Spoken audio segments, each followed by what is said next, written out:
So something interesting just happened at the Trump DOJ. Remember that whole story they spun to us last month about how there's this drug trafficking cartel in Venezuela called Cartel de la Sol, and Maduro is the head of it, of course.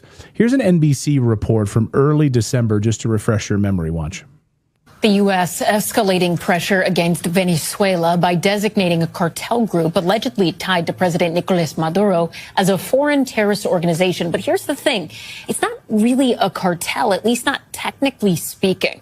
So this group we're talking about, Cartel de los Soles, is widely considered a loosely organized network of drug traffickers. The U.S. claims the group is headed by Maduro, but the administration has not provided specific evidence to back that claim up.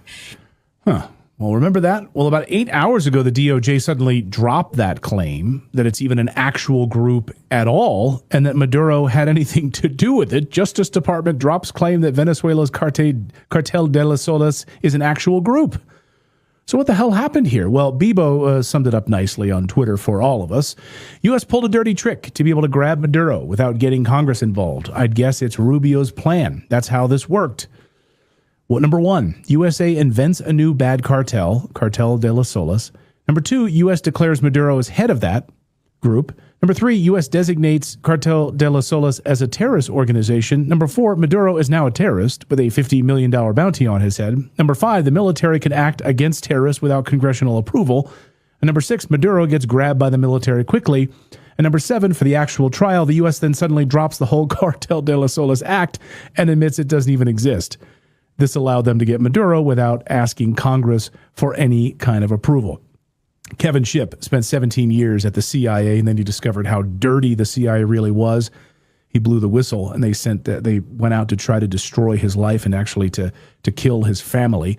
John Kiriakou also had his life largely ruined by the CIA after he blew the whistle on that demonic organization. So we have two whistleblowers from the CIA to talk about the CIA operation in Venezuela. Kevin, first to you, and I know you're concerned about Venezuela. Now the CIA has been operating there for decades. They're basically controlling the entire show, are they not? They are. And the what you just showed us, talking about Cartel de los Soles, or the Cartel of the Sun, was run by General Ramon Guillen, who was the anti-drug chief for the Venezuela National Guard. And Guillen was a CIA asset. The CIA had funded and trained Guillen's internal secret police force. And it was General Ramon Guillen who was running Cartel de los Soles, the drug-running sub-kind of government group, was run by the general who was working for the CIA while the CIA looked the other way while that was going on because Guillen was such a big fish.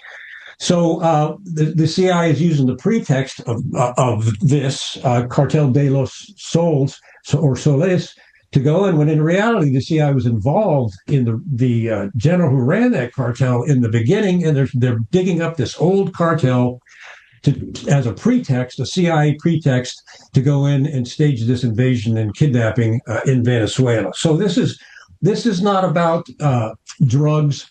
This is not about narco-terrorism or any of that. This is a CIA pretext for this invasion. By calling it narco-terrorism or terrorism, that gives them the reason to go, or the reason based on the war on drugs and the war on terror, to go past Congress and engage in this coup/invasion. And it's interesting, even though it was so secret they couldn't tell Congress, Trump called some of the major oil companies and told them he was going in before Congress even knew about it. So this is not because of drugs at all. The majority of drugs, fentanyl and cocaine, come from Mexico. Fentanyl doesn't come from Venezuela at all. As a matter of fact, drugs coming out of Venezuela, or really coming through Venezuela, go to the Caribbean, they go to Central America, they go to West Africa and Europe, not the United States.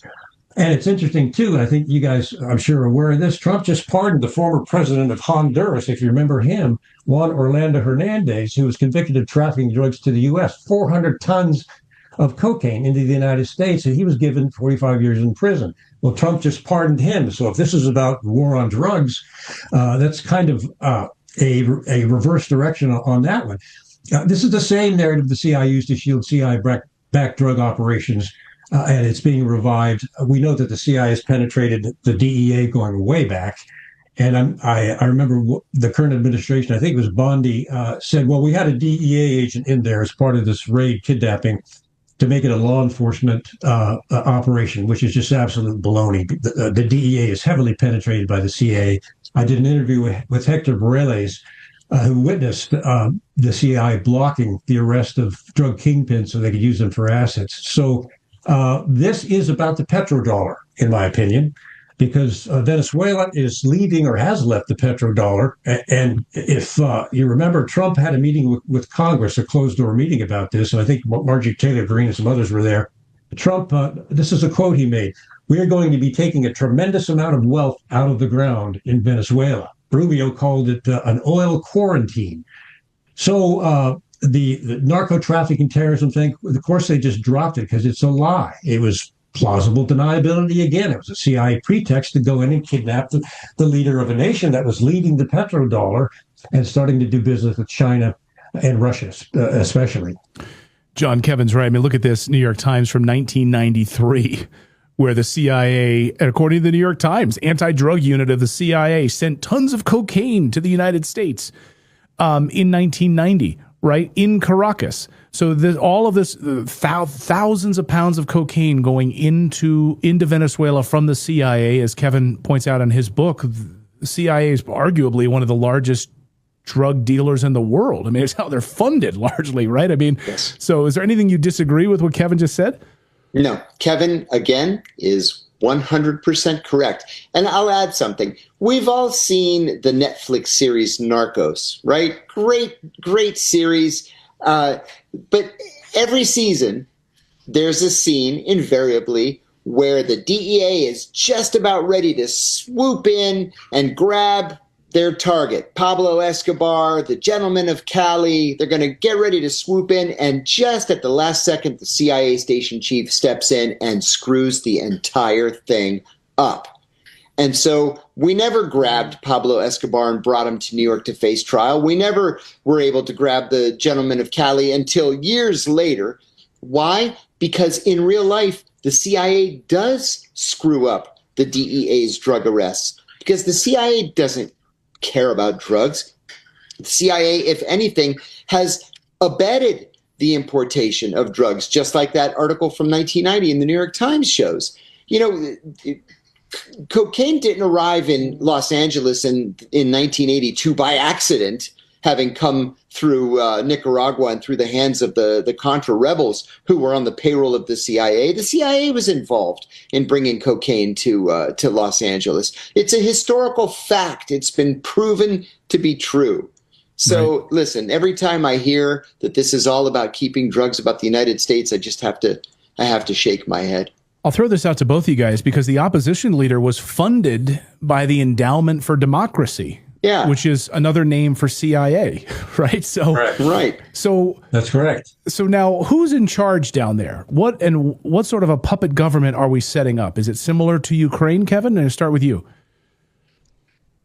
Well, yeah, the CIA has recommended to Trump, I understand, to keep the vice president, Delcy Rodriguez, I believe is her name, to keep her in place and not install a new leader instead of her. And the reason that he's doing that is because she still controls the military and the police in Venezuela, and she's not real happy about what just happened, despite the source that they had within the Venezuelan government, who probably got the $50 million bounty.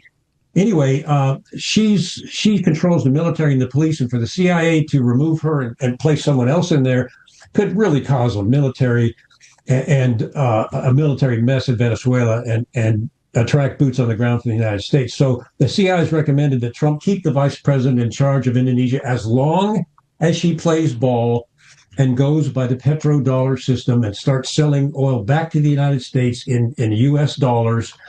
Then the U.S. will go back in and help them rebuild their infrastructure, oil infrastructure, which the U.S. blocked, which is one of the reasons Venezuela is in such a catastrophe economically. So that's the way it's playing out now. She'll be the vice president as long as the Trump administration thinks that she's going to play ball and keep the petrodollar going. The petrodollar is linked directly to the U.S. dollar. And the BRICS nations and others are abandoning the U.S. dollar as the reserve currency.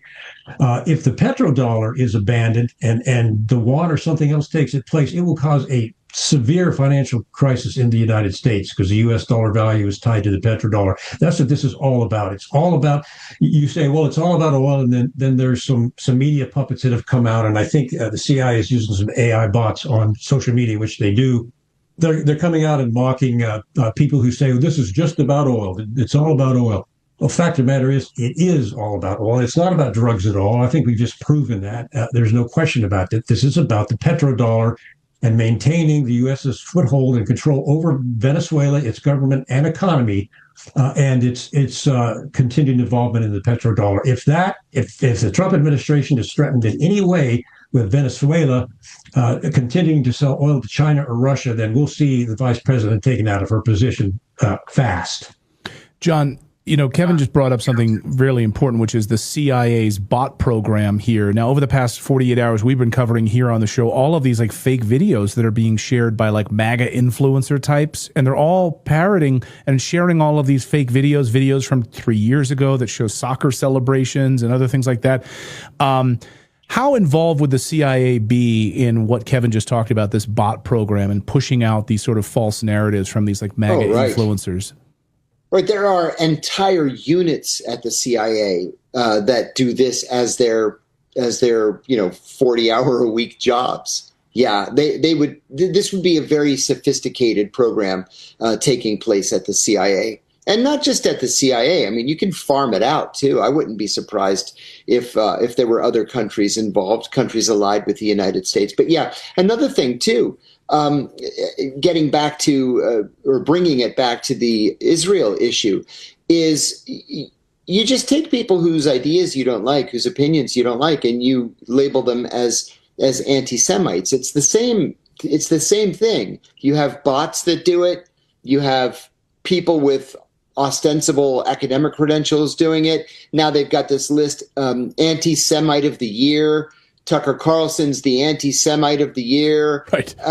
It's the same idea. You just have an army of bots and programmers. And I mean, you can essentially bombard somebody with so many bots that you put them out of business on social media platforms. Oh, yeah, for sure. I mean, we see it definitely in the chat rooms. Anytime we have like mention Israel in the title of our live stream, we'll get hit with these bots. And I've been told, by the way, from intelligence sources that that's exactly what happens. And so I'm not surprised by this at all. John, I'll give you the final word on that side on the who's going to be running the show down there in Venezuela. Well, just a couple of days ago, the president really disparaged the vice president of Venezuela, Dulce Rodriguez, and then within 48 hours said, no, we can work with her. We can work with her. And I'm wondering if the CIA went and paid her a visit and said, look, this can be hideous or it can be easy. And it's totally up to you. You do what we tell you to do and you can live. And you can continue to be the acting president of Venezuela. If not, well, then we're going to find somebody else. And I think they probably got to her.